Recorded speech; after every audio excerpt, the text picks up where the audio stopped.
You're listening to SideShow Lounge, KRFYN Interfundment's 9th rated radio program. Tonight's guest is religious historian Dr. Damascus Woodhammer. I'm your host, Brian Hansen, along with Pontius Pilates and Sam Wolf. Remember, you're the Easter Bunny when you smile, or some damn nonsense. I'm Sam Wolf. And I'm Pontius Pilates. Call me Ponch. Brian, are we really doing another Easter show? Yep. Why do the bosses keep scheduling us on holidays? It's a real bummer, man. Howard J. Friendly Jr. III knows that we bring in the listeners on days like this. Plus, what do you care? You got some pressing Easter business elsewhere? A date with a Playboy bunny? Or maybe you're just going to cover your naked body in chocolate and strawberries, lie in the road, and see what happens. Ew. No, nothing like that. And if I might say, you really put some thought into the second one. Add an hour to kill before showtime. It actually sounded like a good plan. Give me the details. I may want to try it. Here, I made a diagram. Thanks. I know about Easter now. What's that, Sammy? I learned all about Easter from this book I had and a DVD Ponch gave me. Okay, what you got there? Let me see. You say, this is a hefty book. Easter, Christmas, and the World Bank by Professor Eli Sherwood. And what's this DVD? Moisha and the Catholic School Girls. Sam, have you watched this? Not yet. The book took a long time. I don't think this is an educational DVD. Oh, really? It taught me a thing or two. Well, except the stuff with the beads. I mean, everybody knows that. Sam, I'll tell you what. Let's give this back to Ponch. Okay. But when can I tell you what I learned about Easter? Right now, if you'd like. Yay! So, Easter is a time in which non-Jewish people celebrate when Jesus rose from the dead and turned all the Philippines into giant chocolate bunnies that poop jelly bean eggs and green plastic grass. Then, a lady in a bonnet sang a song about a parade, and Charlie and Grandpa Joe got the keys to the candy factory. The end. That about sums it up. I'll tell you what.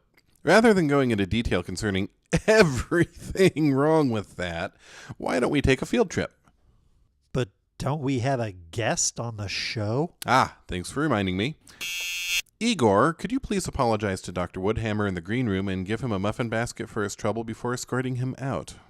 Can I lick him? Sure, knock yourself out. Igor Stravinsky away! So let's get ready to go, boys. Just where are we going? I'll tell you in the car. Yay, road trip! I'm Big Bubba. And I'm Little Shaver. And we knows kids gotta eat too. They sure do. Them youngins get mighty hungry running around and playing SEAL Team 6 and terrorists all the time. That's why we're here to introduce Horny's new Little Partners meal. Is it little like me, Little Shaver? Nope. It's big on taste, and it'll fill up any whippersnapper like belly dogs on a hot summer porch. Whatever that means. We take our Junior Pickle Burger. That's a half-pound garlic kosher dill pickle stuffed into a burger made with a pound of Texas brine-fed beef. And we drop it into a fun box covered in puzzles, games, and filled with deep-fried pickle chips, challah pickle poppers, pickleberry jam cookies, and a small sody pop. Don't forget the toy. The what now? That's right. Every Little Partners meal comes with all them delicious goodies and some kind of toy. Whoo-wee, that's powerful fun. And all through summer, it's just 99 cents. Sing it. Come on down to Horny's, come on down to Horny's, come on down to Horny's, home of the pickle burger. Hey kids, it's your Uncle Wayno. I'm out of detox and I got a new show on KCCOTTM or whatever the letters are. You want to see my show, right kids? You sure do. It's called Uncle Wayno's Playtime Boxcar or something, and I'm going to show cartoons and have puppets. I think you like puppets, kids? Yeah. And these ones will teach you important lessons about not taking drugs or having illegal sex with online predators. Alcohol is not a drug, kids. Remember that. I'm your Uncle Wayno. My new show is going to be so great. No more cops coming by and taking Uncle Wayno to jail. No more calls from moms and dads with difficult questions. Just lots of fun and coloring and games where nobody passes out or cries. Every Saturday or Sunday or Wednesday, on this station or on the TV one at a certain time, my new show, Uncle Wayno's Boxcar of Happy, will be on air for you to watch and have fun to see. I'm your Uncle Wayno. Kids, you know what I always say? Good, because I forgot. Watch my show, kids, Uncle Way. Isn't this nice? You still haven't told us where we're headed. Somewhere fun. That's what you tell a dog when you're taking it to the vet. Brian, are we going to the doctor? I don't want to get a shot. Calm down, you two. I'm taking us all someplace where we can have a fun and informative Easter Sunday. Why again? I thought about what you said, Ponch.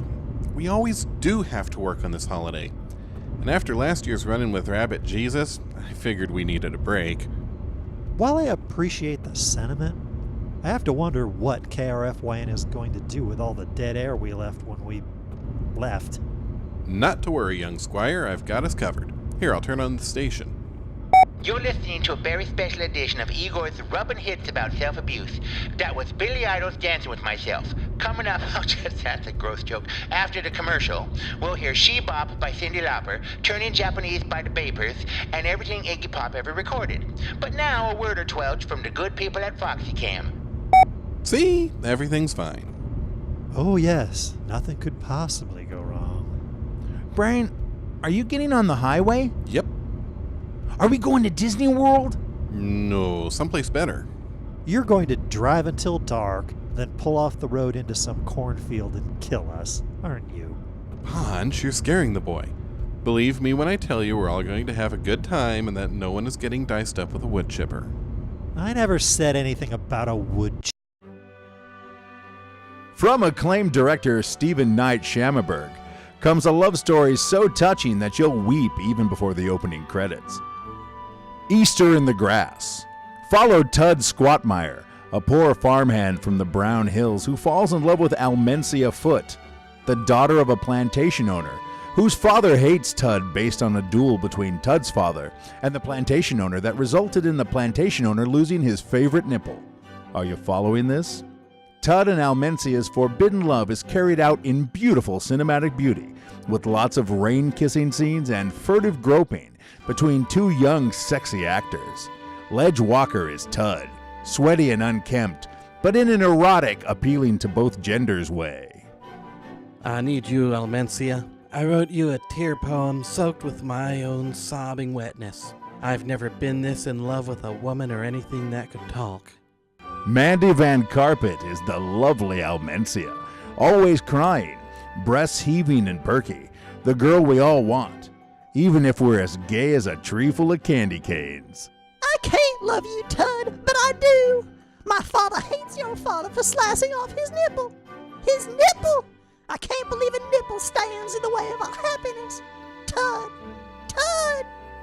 And John Rhys Davis is the plantation owner, tough and angry with a lopsided nipple situation going on. I will never approve of this love affair. A poor farmhand will not be wed to my daughter, especially when his worthless father is responsible for my unbalanced nipples and erectile dysfunction. Get off my land, you swordhawker!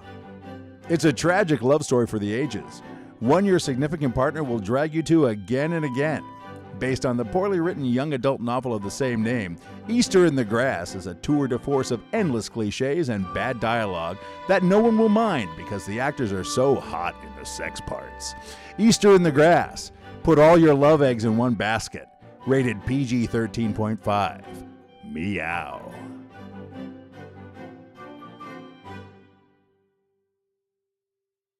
Hi, I'm Ponch Pilates of SideShow Lounge and the Civil War bloodletting drama, Billy, Don't Be a Hemo. A lot of us aren't fortunate enough to have a house with a big yard. Well, I am because I live in a castle. But most of our listeners in the inner city have to make do with 4 walls and a fire escape. But what if you want to have fresh vegetables to eat? What, are you going to go all the way down to the grocer, braving street gangs and chupacabras just to buy a cucumber? I don't think so. So what can someone in your position do? How about starting a community garden? That's right. A community garden not only gives you the opportunity to grow your own delicious produce, but it allows for neighbors to each have a plot of land to call theirs. And working a community garden fosters friendship and camaraderie between people whose previous interactions were more than likely confined to rude gestures and dog attacks. The good people at the Our Fine City Togetherness Urban Project, or ACT UP, have partnered with Big Tool Hardware to get you started. Just call them at 555-HERB. That's 555-HERB to ask them how you can begin a community garden of your own, where you can grow beans and squash and peas and loads of marijuana to sell on the open market. That's ACT UP 555-HERB. Call today and get your hoe on. And here we are. Welcome to Left Right Center, home of the world's largest spork. I've never even heard of this town. Really? It's one of the jewels of the bi-state area. Oh, Nadine, the kids and I used to vacation here all the time before the, you know. So, looks like a nice little burg. What do you want to do first? There's a cafe up the road here. They make some great stuff, and they have a really good selection of vegan dishes. You don't say. Yeah, try the spork and beans. Do they have churros? I'm sorry, buddy, they don't. But I do know where we can get some around here. And we've arrived. The Spork Chop Cafe. Is everything around here named after sporks? Nah, just a few places. This cafe, the Sporking Goods Store, Kirk and Spork's Bed and Breakfast, and, of course, Spork World. Say what now? Only the second best amusement park in the entire bi-state area, and the best spork-themed one. Can we go there? I already called and got us tickets. Yay! So what say we eat and then head over for a spork load of fun? Lead the way, O master of the dual-purpose utensil.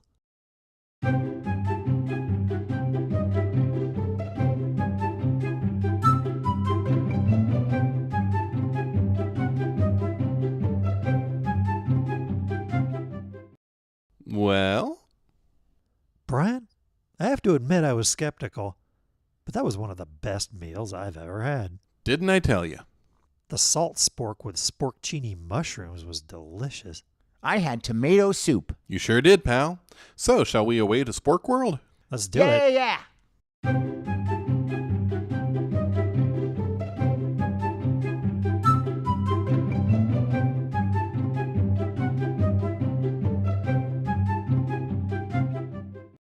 Well, how was your Easter, Ponch? Different, but really good. Do you think Sam had a good time? He's in the back seat out like a light with a smile on his face, a belly full of churros, and a giant spork souvenir. I think that says it all. Thank you for today, Brian. Not a problem at all, Ponch.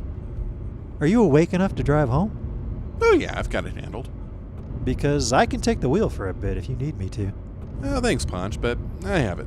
Plus, I have one last surprise left. Oh? Yeah, a small detour to a cornfield and a wood chipper. Very funny, Brian.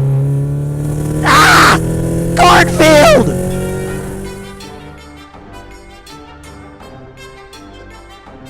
SideShow Lounge is produced by Hello Cowboy Productions. All rights reserved.